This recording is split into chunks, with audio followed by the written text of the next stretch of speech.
Hello my dear friends, अस्सलाम वालेकुम। This is Yasin Aman and welcome to my channel law aspirants. आज का जो हमारा टॉपिक है वो है Pakistan penal code chapter 5 of abetment. तो अबेटमेंट का मतलब है to assist someone, to encourage someone. इसकी डेफिनेशन है the term abet in general usage means to assist, aid, conduce, encourage, help and set and other one to commit a crime. यानी किसी दूसरे शख्स की मदद करना कि वो क्राइम कमिट करे या फिर उसको इनकरेज करना कि ये क्राइम करो। According to Black's Law Dictionary, abet means to encourage and assist someone in the commission of the crime. यानी एक शख्स किसी दूसरे शख्स की हेल्प करता है कोई क्राइम करने में, या फिर उसको बोलता है कि कोई क्राइम करो, या फिर कोई क्राइम करने के वक्त उसको हौसला अफजाही देता है कि हाँ तुम ये कर सकते हो, तुम ये करो। तो ये होता है अबेटमेंट। यानी कि एक शख्स किसी दूसरे शख्स से कोई क्राइम कमिट करवाता है, या फिर किसी ऑफेंस में उसकी हेल्प करता है, या फिर किसी ऑफेंस के दौरान उसको इनकरेज करता है, तो वो अबेटमेंट में आता है। इसका एग्जांपल मैं आपको देता हूँ। Illustration, a public officer is authorized by a warrant from a court of justice to apprehend J. A जो है एक पब्लिक ऑफिसर है, उसको अथोराइज किया गया है कि जाओ जाके जेड को अरेस्ट करो, उसको एप्रीहेंड करो। Be knowing that fact and also that C is not Z. एक शख्स है बी जिसको पता भी है कि सी जो है वो जेड नहीं है। Wilfully represents to A that C is Z. उसके बावजूद भी वो ए के सामने बोलता है कि सी जो है वो जेड है। And thereby intentionally cause A to apprehend C, here B abets by the instigation the apprehension of C. यानी कि एक पब्लिक ऑफिसर है जिसको कोर्ट ने हुक्म दिया था कि जाओ जाके जेड को अरेस्ट करो।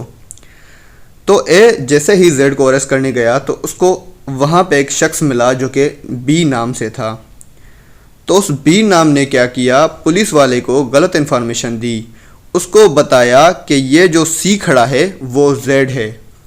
अब पुलिस वाला अरेस्ट करने आया था जेड को, पर बी ने क्या बताया कि ये जो सी खड़ा है ये जेड है। अब बी को पता भी था कि वो जेड नहीं वो सी है, फिर भी उसने गलत शख्स को अरेस्ट करवा दिया ए से।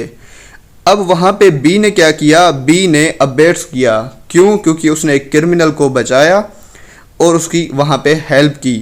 अब जो भी बंदा किसी क्रिमिनल को असेस करेगा, उसकी हेल्प करेगा, या फिर उसको इंस्टिगेट करेगा किसी क्राइम में, तो वो अबेटमेंट में आता है। In case of abetment there are two types of offender. Abetment के केस में दो किस्म के ऑफेंडर्स होते हैं। एक होता है प्रिंसिपल और दूसरा होता है abettor. Principal means who actually commits offence, यानी वो शख्स जो कि ऑफेंस करता है। And abettor means who abets the offence, और अबेटर वो होता है जिसके बोलने पर कोई शख्स ऑफेंस करता है, या फिर उस शख्स के साथ जो है उस ऑफेंस करने में कोई हेल्प करता है, तो उसको हम अबेटर बोलते हैं। फॉर एग्जांपल, एक शख्स ने दूसरे शख्स को बोला है जाओ जाके ये काम करो, और उसके बोलने पर उसने कोई काम किया, तो जो शख्स जिसके बोलने पर काम किया गया था वो अबेटर है, और जिस शख्स ने काम किया है वो प्रिंसिपल है।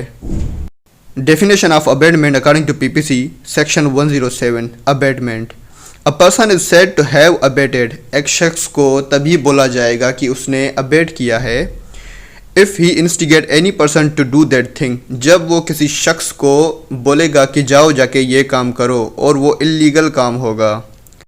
Number 2, engages with one or more other persons in any conspiracy for doing that thing। दो या दो से ज़्यादा लोगों को इंगेज करना किसी ऐसी साजिश में और उनको बोलना कि फ़ला क्राइम करो, तो यह भी अबेटमेंट में ही आता है। उसके बाद है loss 3, intentionally aid by any act or illegal omission the doing of that thing। यानी जानबूझकर किसी ऐसे शख्स की हेल्प करना जो कि कोई इलीगल एक्ट करता है या फिर कोई इलीगल ओमिशन करता है। तो ये था हमारा आज का टॉपिक जो है अबेटमेंट। इससे रिलेटेड हम आगे जाके दूसरे सेक्शंस भी पढ़ेंगे जहाँ पे हमें पता चलेगा कि अबेटर की क्या लायबिलिटी है और प्रिंसिपल की क्या लायबिलिटी है। तब तक के लिए अपना ख्याल रखिएगा। अगर आपको ये वीडियो अच्छा लगा हो तो लाइक, शेयर और सब्सक्राइब ज़रूर कर दें। Thank you. अल्लाह हाफ़िज़।